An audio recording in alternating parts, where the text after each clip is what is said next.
Remove the Paingone Plus from its packaging. Paingone Plus is supplied with a battery. To insert it into the device, start by removing the orange battery cover by twisting gently in an anti-clockwise direction. Insert the battery with the positive tip going in first. Replace the battery cover, twisting gently in a clockwise direction until it is secured. Be careful not to apply too much pressure.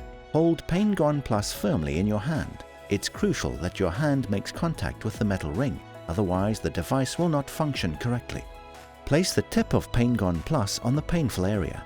Now press and hold the activating button. As long as the button is pressed down, Paingone Plus will deliver controlled electrical pulses. These pulses activate the body's natural pain relief mechanisms. To treat larger areas of pain, you can move the Paingone as you hold down the button.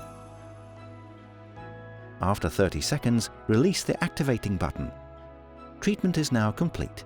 Many users feel the benefits within a few minutes.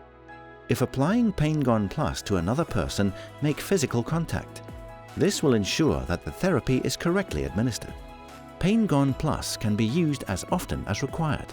If pain returns, simply reapply Paingone, following the previous steps. Paingone, fast, effective pain relief.